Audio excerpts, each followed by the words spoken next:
마태복음 3장 15절 예수께서 대답하여 이르시되 이제 허락하라 우리가 이와 같이 하여 모든 의를 이루는 것이 합당하니라.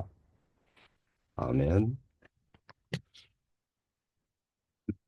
주의 12주 31문 예수는 내 그리스도 곧 기름 부음 받은 자라고 불립니까? 왜냐하면 그는 성부 하나님으로부터 임명을 받고 성령으로 기름 부음 받으셨기 때문입니다. 그는 우리의 대선지자와 교사로서 우리의 구속에 관한 하나님의 감추인 경륜과 뜻을 우리에게 온전히 계시하셨고 우리의 유일한 대제사장으로서 자기 몸의 단번 희생 제사로 우리를 구속하셨고 성부 앞에서 우리를 위해 계속 간구하시며 또한 우리의 영원한 왕으로서 그의 말씀과 성령으로 우리를 다스리시고 우리를 위해 획득하신 구속 안에서 우리를 보호하고 보존하십니다. 제32문 당신은 왜 그리스도인이라 불립니까? 왜냐하면 나는 믿음으로 그리스도의 지체가 되어 그의 기름 부음에 참여하기 때문입니다.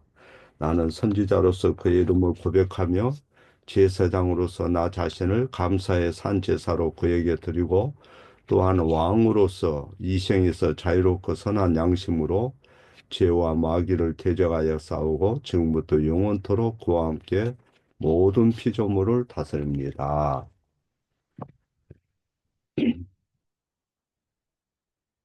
네, 오늘날 그리스도인이라 그러면 거의 이 모욕에 가까운 그런 사람들로 치부되어 가는 느낌을 받죠.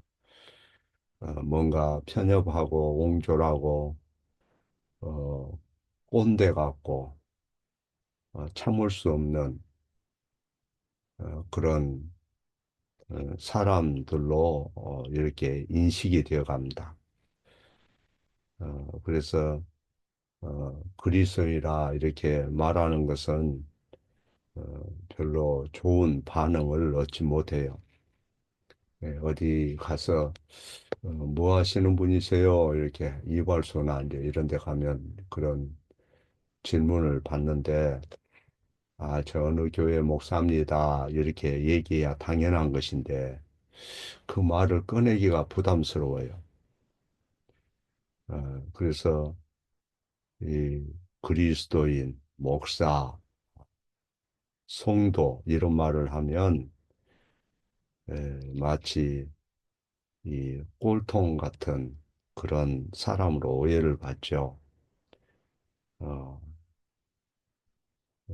더군다나 요즘에 이제 태극기 부대 같은 그 사람들은 80, 90 먹은 할머니, 할아버지들의 모임으로 이렇게 사람들이 좀 인식하는 그런 경향이 있어요. 얼마 전에 그 합동측 총회장인가 누가 나와서 거기서 연설하면서 갑자기 쌍욕을 그냥 이재명에 대해서 쌍욕을 하는 걸 보고 좀 놀랐어요. 그냥 아마 흥분이 됐겠죠. 자기 마음을 추스리지 못하고 그 많은 군중들 앞에 서다 보니까 자기도 모르게 아마 그런 말이 나왔을 거예요. 완전 쌍욕도 그런 쌍욕이 없어요. 어, 그래서 그렇게 처신을 하기 때문에 어, 이 그리스도인들이 이 어디 가서 어, 별로 인정을 못 받는 것 같아요. 국회에서도 국회의원들이 함부로 말하고 일반 그 사람들을 불러다 놓고 신문하듯이 마치 그냥 모욕적인 표현을 하는 걸 볼 때 우리는 굉장히 화가 나잖아요. 어떻게 인격을 저렇게 대우할 수 있을까? 동일한 국민인데 어떻게 저렇게 치해 복권을 저런 식으로 악용을 할까? 네, 이런 걸 생각할 때 굉장히 화가 나요. 요즘에는 뭐 카톡도 검열한다고 뭐 그런 법안을 올린 것 같아요. 응?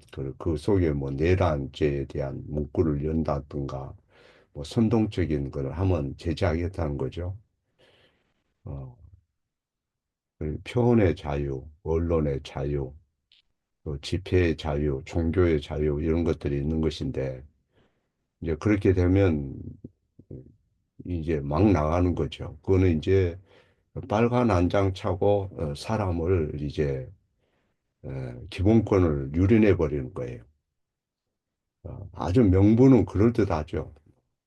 기강을 세우기 위해서 그런다고 그러지만 내가 볼 때는 그 너무 나가 버리는 거예요. 어느 나라에도 그런 법은 없어요.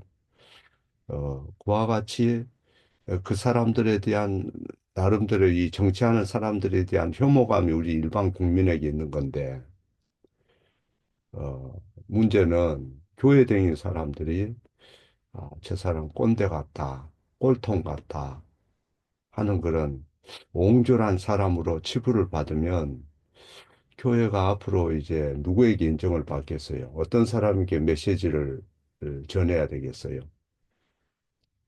그래서 우리는 그 그리스도인이라는 그 이름, 그것이 의미하는 것이 뭔지 잘 알아야 되고 또 베드로가 그런 말을 해요. 네가 만일 그리스도인으로서 고난을 받으면 부끄러워 말고 그 이름을 네가 지니고 있다는 사실에 대해서 하나님께 감사해라 그래요. 베드로전서 4장 16절 말씀이에요. 그리스도인이 되었다는 것이 무엇을 의미하느냐? 그리스도인이 되었다는 것은 우리 자신에게 무슨 변화가 생겼다는 것인가? 그것이 의미하는 바가 과연 무엇인가? 그리스도인이라는 이름이 지니고 있는 숨겨진 뜻은 무엇인가? 뭐 이런 거에 대해서 여러분은 잘 아실 거예요. 사도들이 복음을 전할 때, 초대 교회가 태동이 될 때, 여러 지역의 사람들이 그리스도를 믿음으로 영접을 합니다. 그리고 사도들에게 복음을 배우고 그들이 서로 모여서 교제하고 또 예배를 드리고 어, 새로운 그룹이 형성이 되고 그래서 많은 사람들이 그러한 새 그룹의 모임에 대해서 궁금해한 거죠. 왜 저들이 저렇게 늘 일요일마다 모이지? 저 사람들은 모여서 뭐 하지? 이렇게 이제 의구심을 갖는 거죠. 부모로부터 형제 또 주변에 안 믿는 이웃들이 어, 궁금해한 거예요. 그래서 거기에 걸맞는 그들의 어떤 호칭이 필요하고 이름이 필요했던 거죠. 어, 예, 오늘날에도 어, 이 밀레니엄 시대에 개인이든 단체든 어떤 모임이 있으면 거기에 라벨이 붙잖아요. 예, 딱지가 붙어요. 하다못해 조그만 어떤 물품을 생산해도 거기에 라벨을 붙이죠. 그와 같이 초기 기독교가 태동할 때 신자들에게도 그 라벨, 이름표가 필요했던 거죠. 그래서 그 이름을 초기에는 더 웨이 이렇게 했어요. 그 길이다 이랬어요. 길. 예수님의 십자가 희생으로 하나님께서 어, 영생으로 가는 새 길을 열어주셨기 때문에 길이라 이렇게 불렀어요. 그게 이제 잠시 그렇게 호칭이 되다가 나중에는 그리스도인이라 이렇게 이름이 대체된 거죠. 안디옥 그 신자들에게 사도행전 11장에 보면 그리스도인이라는 이름이 처음 나와요. 안디옥에는 예수를 믿는 그런 사람들이 있었고 또 유대인들도 있고 그를 구분을 이제 해야 했기 때문에 어, 이 그 그리스도라는 이름을 예수 믿는 사람들에게 붙인 거예요. 그래서 유대인과 예수님의 제자들은 동일한 것을 믿었고 동일한 성경을 가지고 있고 그렇게 했지만은 유대인 중에서 일부 사람들이 약속된 그리스도가 예수다라는 사실을 받아들인 거죠.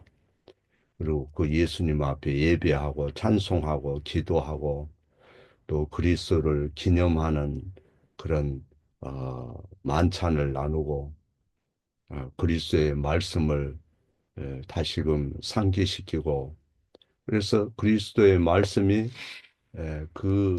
새롭게 형성된 그룹에서 삶의 기준이 되고 목표가 된 거예요. 말씀으로 그들은 세상을 살려고 힘쓴 거죠. 그래서 그 사람들을 그리스도인이라 이렇게 불렀어요. 그리스도를 따르는 사람들. 예, 그래서 그 이름이 수세기 동안 지속이 된 거죠.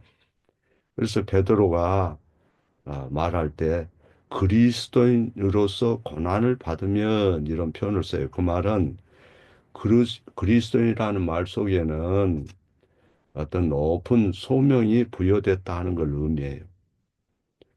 어, 우리에게 부여한 그런 하나님의 기업 또 하나님의 어떤 영광, 하나님의 능력 가운데 우리가 동참하게 되잖아요. 그리고 삼위 하나님의 놀라운 그런 구속의 역사를 인해서 우리가 어, 그리스도의 지체가 된 거죠. 음. 그래서 그리스도인이라 하는 말은 그 이름 속에 그리스도와 관련이 됐다 하는 것을 의미하는 거예요. 어, 그 사람의 신분이 뭐냐? 어, 그 사람의 그 정체성이 뭐냐 할 때 그리스도와 관련이 됐다. 어, 그래서 그리스도인은 우리가 무엇을 결정하거나 뭘 선택하거나 삶을 살아갈 때 항상 그리스도와 함께 시작을 해요. 성경이 예수 그리스도에 대해서 말씀하는 그 방식을 우리가 살펴보게 되면 여기 보면 그리스도는 건물의 주춧돌이라 이렇게 불러요. 예, 그리스도는 하나님의 집의 머릿돌이라 이렇게 불러요.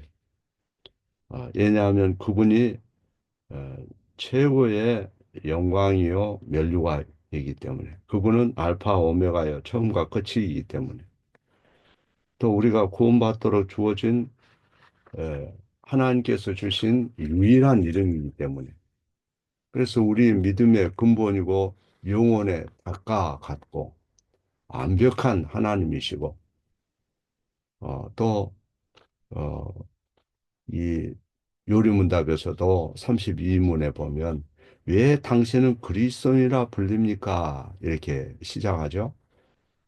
거기에 답을 보면 나는 믿음으로 그리스도의 지체이기 때문입니다. 이렇게 답을 합니다. 여기에 지체는 어, 거기에 회원이요 구성원이라 그런 말이에요. 이론이다. 이론이라는 거기 보면 그리스도의 지체, 이론이기 때문입니다. 할 때, 그 이론이라는 게 뭐예요? 그리스도의 지체다, 구성원이다, 그리스도의 회원이다, 그리스도의 이론이다, 다 같은 말인데, 한마디로 말해서 그 회원이다, 그 말이에요. 쉽게 얘기하면. 우리가 오늘날 어떤, 피트니스 회원이 되면, 그 안에 체육시설을 이용할 수 있고, 또 아주 고급스러운 데는 수영장도 있고, 수영장도 이용하잖아요. 연회비를 납부하면 멤버십 혜택을 받을 수가 있어요. 그리스도인으로서 우리는 그리스도의 에, 그 회원, 회원이 된 거죠. 그리스도의 지체가 된 거예요. 어, 그리스도의 지체다 그 말은 그리스도의 몸에 속한 그런 연합된 존재다 그 말이에요. 그리스도와 직접 연결되어 있다. 그러니까 우리는 그리스도를 얘기하면 자꾸 세상적으로 무슨 부자 되고 성공하고 무슨 뭐 병이 났고 뭐 이런 걸 생각하기가 쉬운데 성경은 그분을 우리의 CEO, 우리의 어떤 사장이라든가 뭐 이런 분으로 묘사하지 않고 그분을 우리의 왕이나 우리 대통령으로 묘사하지 않고 교회의 머리라 그래요. 에베소서 1장 23절에 보면 이는 그의 몸이라 이런 표현을 쓰죠. 몸이라. 그건 하나 연합을 의미하는 거죠. 예수 그리스도와 우리의 관계는 쉽게 얘기하면 몸의 구조를 가지고 우리에게 그걸 설명을 해요. 예? 예수 그리스도는 우리의 머리고 우리는 그의 몸에 붙은 지체와 같다. 머리에서 모든 그 사령탑으로서 생각도 하고 지시도 하고 하는 것처럼 머리에서부터 모든 신경이 연결돼서 우리가 움직이는 것처럼 머리는 몸에 생명을 제공하고 그래서 우리가 그분의 통제와 공급을 받고 있다 하는 것을 가르치는 거예요. 어, 그래서 우리가 그분과 연결되어 있으면 그분으로부터 모든 유익을 얻을 수가 있고 또 그분은 우리를 당신의 소유로 말씀하시고 소유로 말씀한다는 것은 그분이 우리를 책임지시고 붙드신다 그 말이에요. 그리스도와 연합되어 있기 때문에 그리스도의 의가 우리의 의가 되고 그분의 거룩이 우리의 거룩이 되고 우리는 많은 죄를 지었고 허물이 있지만은 단 한 번도 계명을 어긴 것이 없는 것처럼 예수 그리스도께서 완전한 순종과 예수 그리스도의 그 신실하심의 공로가 우리 것이 되고 우리가 모든 율법을 다 지킨 것처럼 그렇게 에, 하나님께서 인정하시는 거죠. 어떻게 그것이 가능하냐? 그리스도와 연합이 되었기 때문에 놀라운 상상할 수 없는 복을 누리는 거죠. 그래서 우리는 그리스도와 연합이 되었다. 그분이 행하신 모든 것을 공유하고 그분 자신을 공유한다.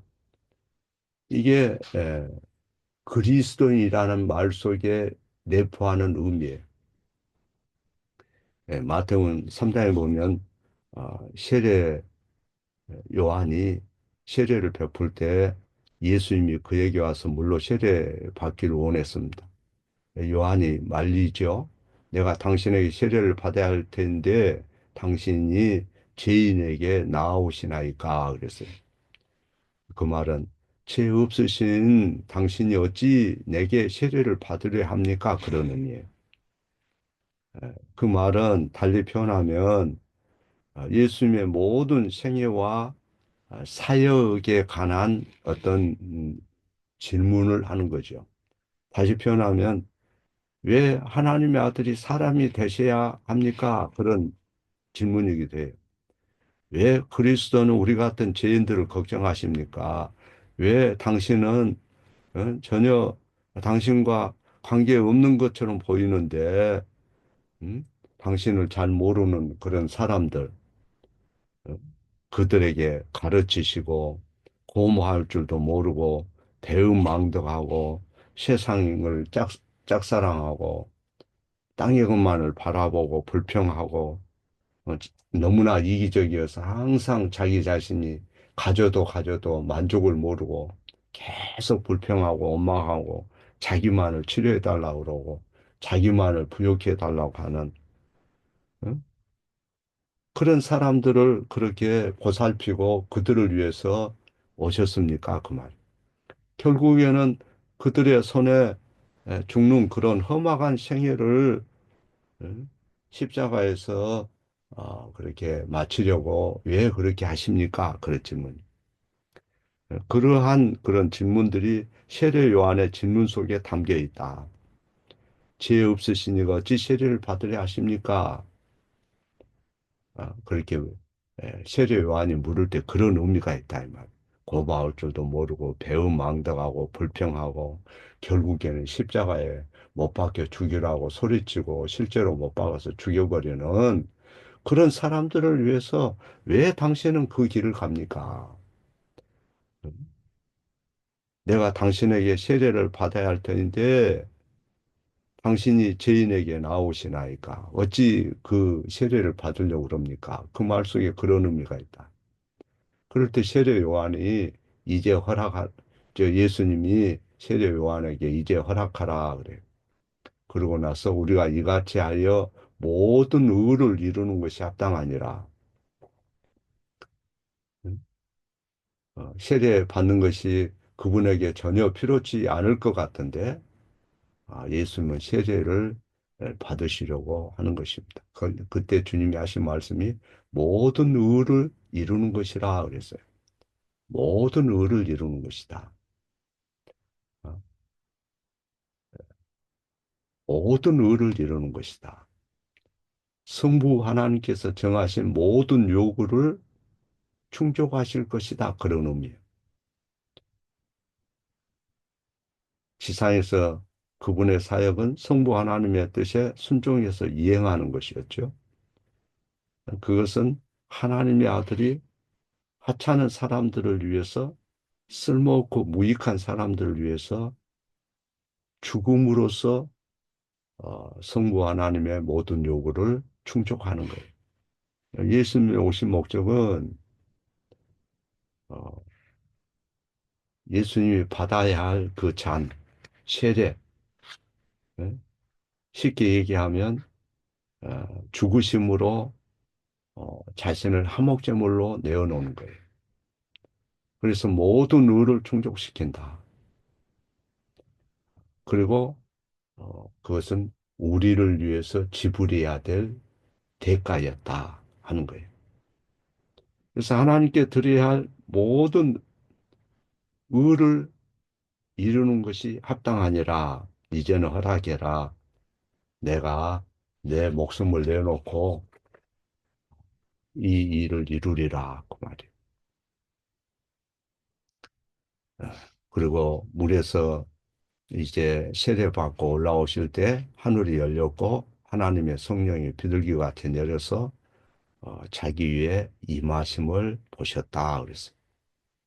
성령이 눈에 보이게 예수님 위에 임하셨어요. 그분에게 정말로 성령이 필요했는가? 그분은 하나님이시고 원하시는 모든 것을 할 수 있는 능력이 있고 풍랑을 잔잔케 하고 폭풍을 진정시키고 물을 포도주로 바꾸고 그러신 분인데 정말로 성령이 그분에게 필요했습니까? 성경에 보면 예수님은 아, 하나님의 영광을 여러 모양으로 나타내시기도 하셨지만 또한 갈릴리 출신이고 평범한 곳의 사람이고 목수의 아들이고 인간의 한계에 직면했어요. 체력에 한계가 있고 음식에 음식이 필요했고 수면이 필요했고 육신이 때로는 아주 약했어요. 이를테면 참 사람이었다. 네. 육신이 약하면 영적으로도 마음으로도 약해지는 거죠. 그래서 우리처럼 유혹의 시험을 받았어요. 자기 자신을 의지하고 싶은 그런 시험이 있었어요. 인간의 약함을 지녔기 때문에 때로는 하나님을 멀리하고 싶은 그런 유혹도 있었을 것이고 성령의 은혜가 없이는 그 사명을 어, 감당하기가 어려운 거죠. 휘발유가 없으면 차가 달릴 수 없는 것처럼 바람이 없으면 돛담배가 나갈 수가 없죠. 성령이 없으면 생명도 없고 무익하게 돼요. 그래서 성령을 이제 세례 요한에게 세례 받은 후에 성령이 임하신 것이고 그 후에 성령이 끌려서 광야에 시험을 받으러 마귀에게 시험 받으러 첫 시험장으로 성령께서 끌려가시죠. 자신의 소명을 수행하기 위해서 또 성부 하나님께 헌신하기 위해서는 악마를 이겨내야 했기 때문에 그렇게 가셔요. 그리고 세 번이나 시험하는 자가 예수님에게 와서 시험을 하죠. 굶주림의 문제, 이 음식, 먹고 사는 문제, 음식으로 시험을 해요. 먹는 것. 또 위험의 때에 보호에 대한 욕망으로 시험을 하고, 세 번째는 영광과 어떤 권능에 대한 그런 것으로 시험을 합니다. 세계 왕국과 모든 화려함을 가지고 유혹을 하죠. 예수님이 그 사명에 실패하도록 마귀가 철저하게 계산을 해서 인간 본성에 호소를 해요. 마귀는 우리가 대충 하찮게 여길 만한 그런 존재가 아니죠. 근데 예수님은 성령으로 충만해서 말씀을 가지고 성령의 권능으로 악마를 물리칩니다. 어, 인류 역사의 최고의 이 거짓말장이 교활한 이 사기꾼 같은 마귀를 어, 배척하고 이 하나님의 뜻에 주목하지 못하도록 하는 그 사단의 모든 계계를 물리쳐요. 공생애를 시작할 때 그런 일이 있었다. 그러나 예수님은 영적으로 깨어서 말씀을 가지고 성령의 능력으로 물리치는 걸 볼 수가 있어요. 자, 그리스도이라 그럴 때 그것이 의미하는 바는 우리는 그리스도에 연합되어 있고 또 성부, 성자, 성령이 우리와 긴밀히 관계되어 있고 우리의 몸이나 영혼은 절대로 잃어버릴 수가 없고 하나님께서 우리를 어, 그리스도의 그날까지 거룩한 그런 총회 가운데 설 때까지 주님이 우리를 인도하신다는 걸 알아야 되고 그래서 어떠한 곳에 있든 어떤 형편에 있든 우리가 자기의 신분이나 그리스도에 연합된 것을 잃어버리면 안 된다 하는 것을 말씀을 드리고 오늘은 시간이 되기 때문에 여기서 마치도록 합니다.